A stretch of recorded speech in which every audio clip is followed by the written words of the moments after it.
মাত্র ৪৫ মিনিট সময় পার হয়েছে। এখন পর্যন্ত নির্বাচনের পরিবেশ ভালো আছে এবং আশা রাখবো যে বিকাল ৪টা বা ৫টা পর্যন্ত নির্ধারিত সময় পর্যন্তই নির্বাচনের পরিবেশ ভালো থাকবে বলে আমরা আশা করছি এবং আমাদের জয়ের ব্যাপারে আমরা শতভাগ আশাবাদী। আপনার সকলে নির্ধারিত সময়ের ভিতরে ভোটাধিকার প্রয়োগ করতে আসবেন বলে আমার বিশ্বাস এবং আমি একটি কথাই বলতে চাই যে যদি লক্ষ্য থাকে অটুট, বিশ্বাস হৃদয়ে, হবেই হবে দেখা হবে বিজয়। আপনি তো ভোট দিলেন, আজকে ভোট দেওয়ার জন্য যে সময়টা পেয়েছেন যথেষ্ট কিনা, প্রক্রিয়াটা কেমন লেগেছে আপনার কাছে? আসলে কেউ তো বাধ্য করেনি যে বের হয়ে যাও, একটু সময় লেগেছে কিন্তু ভোট দিয়েছি। কতক্ষণ লেগেছে আপনার?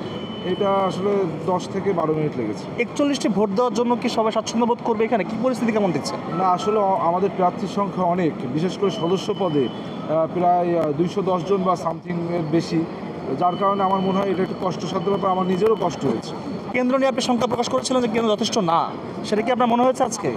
ভোটের দিন আজকে আর এসব বলে তো লাভ নেই, এগুলো পূর্বে বলেছি কিন্তু ব্যবস্থা নেওয়া হয়নি। থ্যাংক ইউ ভাই।